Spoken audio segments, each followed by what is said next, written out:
This is Canada, the United Kingdom, and Australia, three nations spread across three different continents. But despite the distance, one alarming truth connects them all. They are collapsing in exactly the same way. And now, the symptoms are impossible to ignore. Let's begin where the cracks are turning into a full-blown collapse. Canada. In Canada today, the average family can't afford a home in their own country.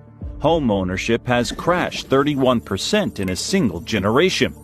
Compounding this issue, foreign buyers now hold a significant stake in the Canadian property market, owning up to 13% of it, more than at any point in history. But Canada isn't alone. In Britain, the foundation of the middle class has been gutted. Manufacturing jobs gone, down 46% since 1990. And what did families get in return? The highest tax burden since World War II, all while public services fell apart. But this isn't just a British problem.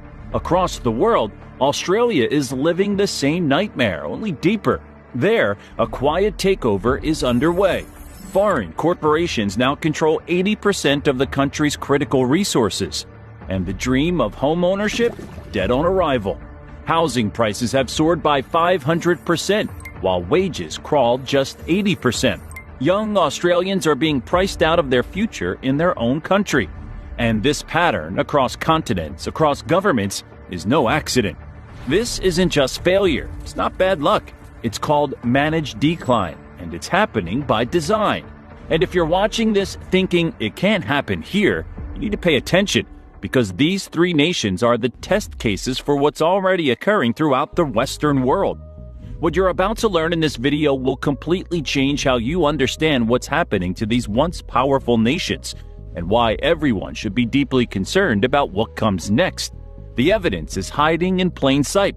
Government documents, insider testimonies, and statistical patterns reveal a blueprint that's been quietly unfolding for decades. And once you see it, you can't unsee it. Most people have no idea that the collapse of these three nations follows a familiar historical pattern. Every empire throughout history has fallen in a similar way, from the inside out. Take ancient Rome. Most think it fell to barbarian invasions, but Rome's real decline began internally, through economic inequality that mirror what's happening across Canada, the UK, and Australia right now. By the 2nd century AD, as Rome's expansion slowed, the wealthy elite created massive estates worked by imported labor. This destroyed local Roman farmers, the backbone of the Republic, who were crushed by debt and displacement. Sound familiar? It should. It's the exact same pattern unfolding today. When Roman reformers tried addressing these inequalities, they were eliminated. The elites chose to get rid of reformers rather than give up their power. A key point to remember as we look at what's happening in these modern nations. Just as Rome faced demographic collapse in its final years, these three nations are experiencing unprecedented population shifts. Despite Canada importing over 480,000 migrants in 2024 alone, its fertility rate has plummeted to just 1.48 children per woman, far below the replacement level. The UK's fertility rate has crashed to 1.44. While Australia's sits at 1.5. These countries aren't growing naturally. They're being artificially repopulated while their middle classes vanish, exactly as Rome's did before its fall. Managed decline might sound like boring corporate jargon, but it represents one of the most dangerous concepts in modern governance. Originally a business term for companies beyond saving, it evolved into a strategy where maintaining appearances takes priority over actual solutions. This isn't conspiracy theory, it's documented policy. The concept emerged during the 1980s in Britain when Margaret Thatcher's government advised that struggling industrial cities should be left to manage decline, controlling the collapse rather than preventing it. But what's truly shocking? This localized strategy has now been scaled up to the national level across Canada, the UK, and Australia, and the evidence isn't hidden. It's being announced openly. Don't believe it? Just look at the official messaging coming out of these governments. Their infamous "you'll own nothing and be happy" rhetoric wasn't just a meme. It's becoming the reality for millions. In Australia, government reports warn of a generation of forever renters, as home ownership slips out of reach for younger Australians. In Canada, nearly a third of people under 40 now say they expect to rent for life, according to recent surveys. And in the UK, a 2025 policy paper declared that the era of mass homeownership is over, signaling a long-term shift away from traditional property ownership. If this is your first time hearing about managed decline, prepare for a rude awakening, because once you understand how it works, you'll start seeing it everywhere. And nowhere is it more obvious than what's happening to Canada right now. Canada presents itself as a progressive, independent nation. The reality? It's being transformed back into a resource colony before our very eyes. Here's the playbook being implemented with frightening precision. First, domestic production gets strangled. Since 2009, business investment per worker in Canada has fallen by 20%, according to Statistics Canada, part of a broader trend tied to weaker market competition. Meanwhile, productivity has stagnated.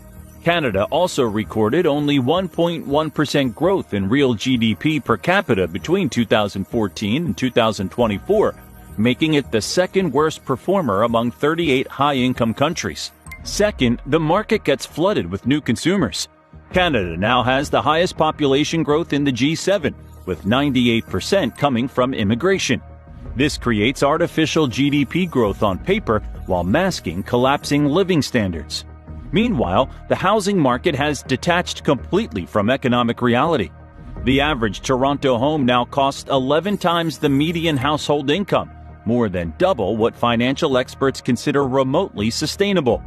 Young Canadians aren't just unable to buy homes, they're spending up to 60% of their income on rent alone. The numbers are staggering. In March 2025, the average home price in Toronto hit $1.4 million, while Vancouver topped $1.7 million. Meanwhile, the median annual income in these cities hovers around $100,000. The math simply doesn't work anymore. And who's buying these properties? Foreign investors purchased tens of thousands of Canadian homes in recent years, with many left empty as pure investment vehicles. In fact, things got so bad that the federal government extended its foreign buyer ban to 2027. Statistics Canada data shows that non-residents owned about 7% of condos in British Columbia and 5.6% in Ontario. Clear evidence that investment demand has distorted housing supply. But wait, you might be thinking, isn't this just normal economic evolution? Think again. Most Canadians never even noticed when, back in 2015, former Prime Minister Stephen Harper publicly dismissed the middle-class prosperity platform as outdated. At the time, it sounded like political posturing. But in hindsight, it reads more like a warning, because what followed was a slow, calculated dismantling of the economic foundations that once upheld middle-class life in Canada. But here's the truly mind-blowing part. Canadian policymakers aren't failing to solve these problems. They're just ignoring the inevitable. When asked what happens if Canada's housing bubble finally bursts, analysts warned that it could trigger a financial crisis with ripple effects far beyond real estate. As Jacobin notes, Canada's housing market has become a tinderbox propped up by speculation, lax regulation, and blind faith in endless appreciation. If the bubble pops, it won't be a surprise. It'll be a disaster foretold. That's right, the system isn't broken. It's working exactly as designed. If you think Canada's managed decline is shocking, just wait until you see what they've done to Britain. It's the same blueprint, just a more advanced stage. And what you're about to discover will make you question everything you thought you knew about modern economics. The United Kingdom, once the workshop of the world and birthplace of the Industrial Revolution, is now experiencing the fastest deindustrialization of any developed nation in history. British manufacturing, which represented 30% of GDP in the 1970s, has collapsed to just 9% today. Meanwhile, London's financial services sector has exploded, creating enormous wealth for a tiny minority while the rest of the country withers. What makes Britain's situation particularly alarming is the tax burden citizens now face. UK residents endure the highest taxation levels in over 70 years, higher than in countries like Canada, Switzerland, and Ireland, yet receive deteriorating public services in return. and it's forecast to get even worse. Government projections show the tax burden climbing further in the coming years, setting new post-war records while offering little relief to a population already feeling squeezed. A closer look at the numbers tells the shocking story. The average British worker now loses 30 to 40% of their income to taxes when all direct and indirect taxes are calculated. Yet National Health Service waiting lists have hit 7.8 million people as of March 2025. Schools are crumbling with an estimated £13.8 billion repair backlog. And over half of Britain's roads, more than 107,000 miles, are now less than 15 years away from total failure. Where's all that tax money actually going? The most revealing statistic might be this. While ordinary Britons face crushing tax burdens, more than 72% of Britain's top corporations pay less than 10% effective tax through complex offshore structures. And these same corporations are snapping up the very infrastructure being neglected by the government. Thames Water, the utility serving 15 million people, is now majority owned by foreign investment funds, including entities from Canada, Abu Dhabi, and China. While the company has not paid dividends to external shareholders since 2017, it has continued internal payments to service its substantial debt. Across England, water companies are projected to distribute £14.7 billion in dividends by 2030, even as customers face increasing bills to fund essential infrastructure repairs and address sewage pollution. But the most terrifying part of Britain's managed decline? The erasure of property ownership. Home ownership among Britons under 35 has plummeted from 65% in 1996 to just 28% today. Meanwhile, over 40% of rental properties are now owned by overseas investors who leave many units deliberately vacant as pure investment vehicles. And who's buying these properties? In London alone, nearly 27% of all homes sold in the first quarter of 2024 were snapped up by foreign buyers, 3% from the year before. Chinese and Middle Eastern investors led the surge, while American investment giants like BlackRock continued expanding their portfolios by acquiring large numbers of former public housing units. The message couldn't be clearer.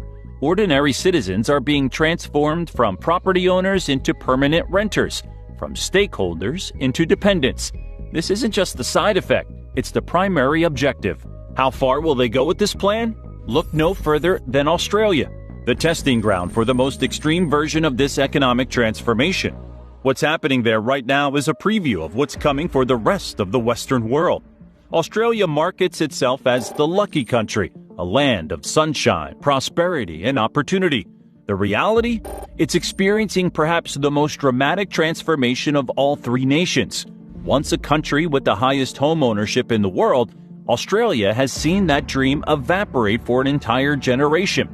Housing costs in major cities have skyrocketed, rising over 3,400% since 1975, while median full-time wages have grown just 1,183% in the same period.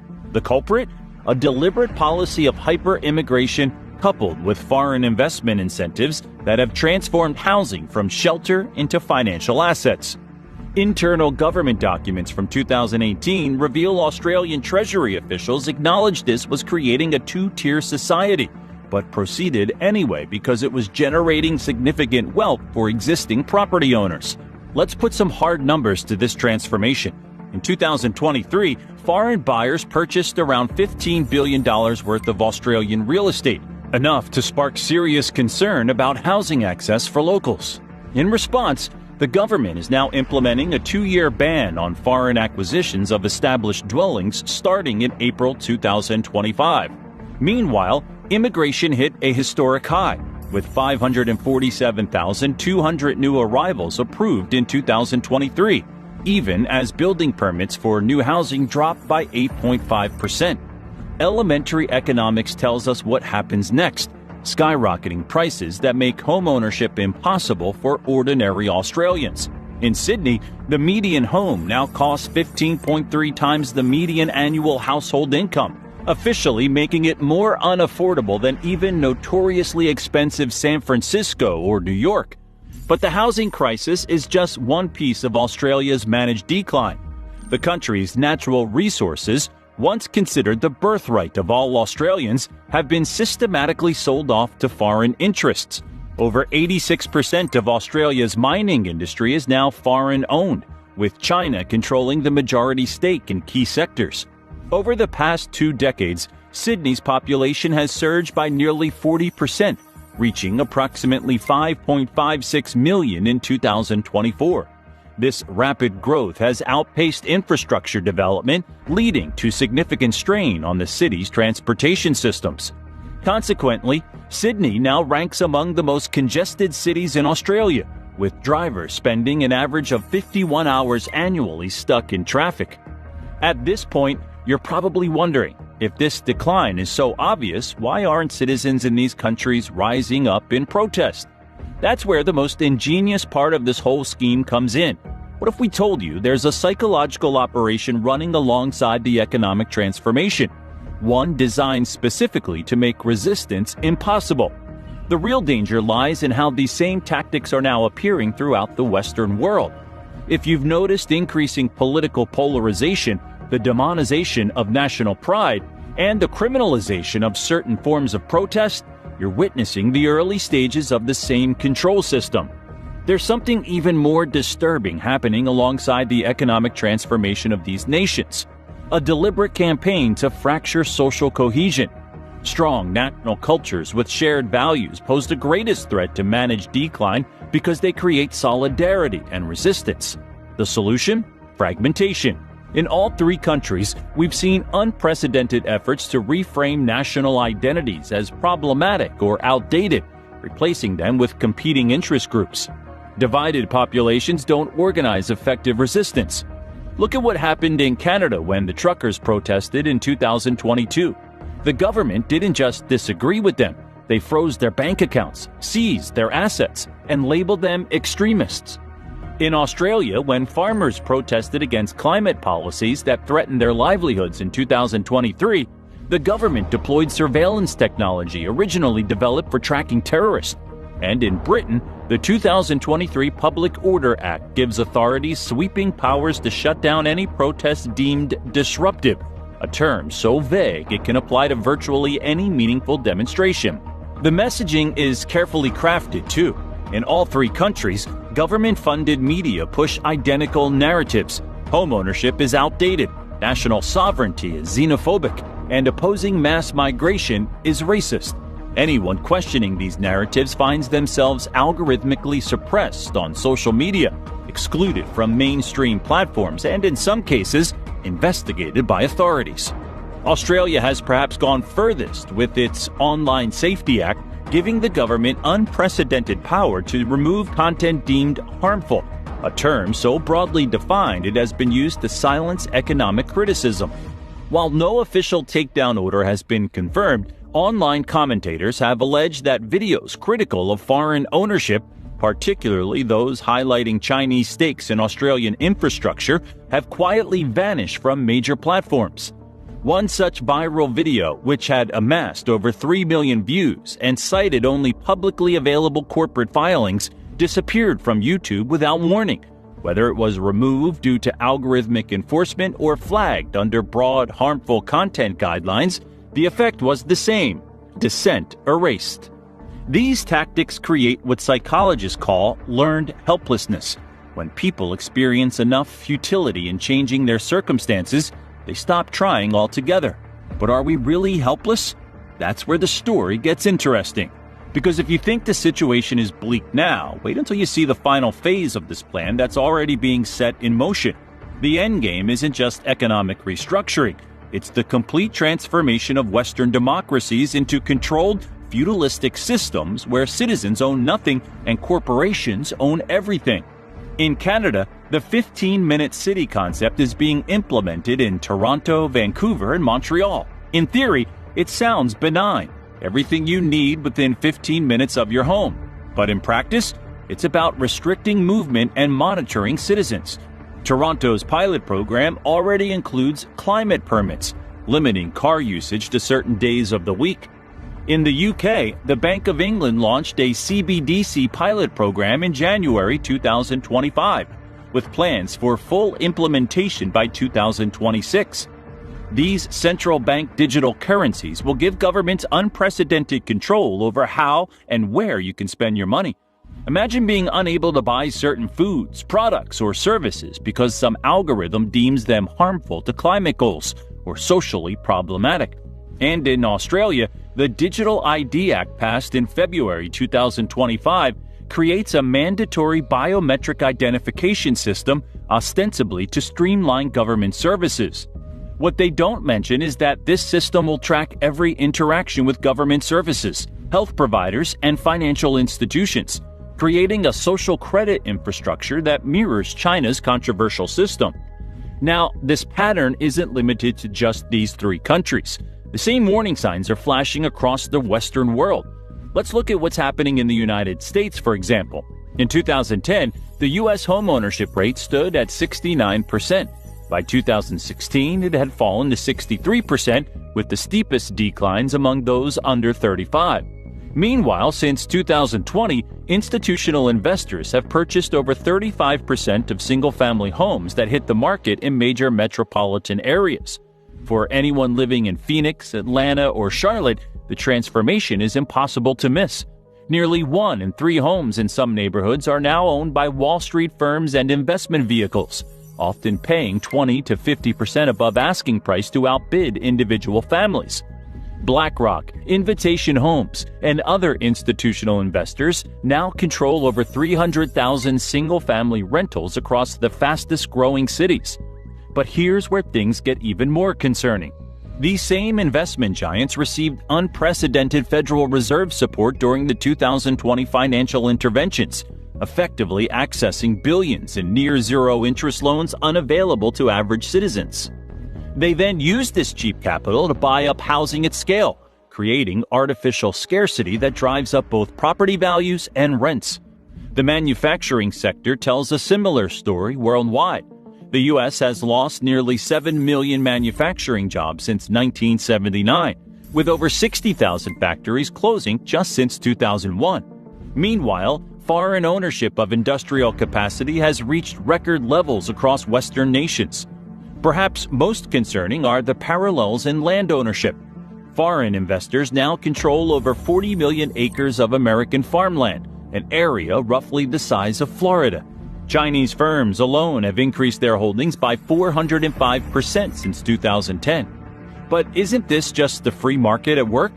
How when you look behind the curtain? In 2023, Congress had the opportunity to restrict foreign purchases of farmland near military installations. Instead, they expanded loopholes, allowing continued acquisition through complex corporate structures. This isn't incompetence. It's by design. Federal Reserve pilot programs for a digital dollar mirror developments in Britain and Australia, creating the framework for programmable money that can be restricted based on social policies or political positions, all while wealth concentration has reached levels not seen since the 1920s, with the top 1% now controlling more wealth than the bottom 90% combined in many Western nations. What makes this transformation so insidious is the illusion of democratic choice. Both major political parties in all these countries, despite their rhetorical differences, have implemented virtually identical policies around housing, immigration, financialization, and foreign investment when in power. Voters on the left blame the right for deregulation that empowers Wall Street. Voters on the right blame the left for immigration policies that drive housing demand. Meanwhile, the actual policy framework enabling managed decline continues regardless of who holds office. This manufactured division is precisely the point. By keeping populations focused on cultural battles and partisan identities, the fundamental economic restructuring continues unnoticed. As the Roman poet Juvenal observed 2,000 years ago, give them bread and circuses and they will never revolt. Swiss economist Ernst Wolff offers a compelling explanation for what we're witnessing globally. He calls it the Great Taking, a systematic transfer of real assets from middle-class citizens to a concentrated few before an engineered financial crisis. The pattern is remarkably consistent across Western democracies. First, create asset bubbles through loose monetary policy. Then enable massive institutional buying of real assets. Next, implement digital currencies and financial controls. The fourth step appears to be triggering a controlled economic crisis. And finally, consolidate ownership through foreclosures and bankruptcies. We've already witnessed the first three stages playing out. The fourth appears increasingly imminent as central banks worldwide signal major monetary shifts, preparing the stage for what the World Economic Forum openly describes as the Great Reset. The uncomfortable truth is that nations failing to provide futures for their citizens have already sealed their fates. When managed decline becomes official policy, whether stated openly or pursued covertly, the social contract fundamental to Western democracy breaks down entirely. Like Rome, these modern nations won't collapse overnight, but will face prolonged deterioration while maintaining a facade of normalcy. The signs are already unmistakable throughout the Western world: declining birth rates, exodus of talent, and erosion of social cohesion. This isn't just about faraway countries. It's a global pattern affecting people everywhere. When major investment firms purchase entire neighborhoods, when manufacturing jobs vanish despite campaign promises, when foreign entities buy up farmland and critical infrastructure, you're seeing managed decline in action. The question isn't whether Canada, the UK, and Australia can recover their former prosperity. It's whether citizens worldwide will recognize the orchestrated nature of economic transformation before it's too late to change course. The Western world stands at a crossroads. The same policies that destroyed middle-class prosperity in these three countries are being implemented worldwide with frightening speed. Home prices have doubled in 15 years while real wages have stagnated. Manufacturing has been systematically offshored. Foreign ownership of farmland, real estate, and critical infrastructure is at record highs in country after country. Even the cultural engineering tactics are identical: divide the population, criminalize dissent, and promote a new normal where you'll own nothing and be happy. What we're witnessing isn't just economic restructuring. It's the deliberate dismantling of societies built on middle-class prosperity, replaced with a new feudalism where owning nothing is celebrated as freedom. If you found this video eye-opening, make sure to like and subscribe for more hard-hitting analysis. The mainstream media won't touch these topics, but we believe you deserve to know the truth about what's really happening to these once great nations. What do you think? Is the collapse of Canada, UK, and Australia really happening by design? Or is this just coincidence? Let us know your thoughts in the comments below. If you enjoyed this video, check out China's Collapse into Poverty is Worse Than You Think right here. Don't forget to subscribe and tap that notification bell so you never miss our upcoming videos. Thanks for watching.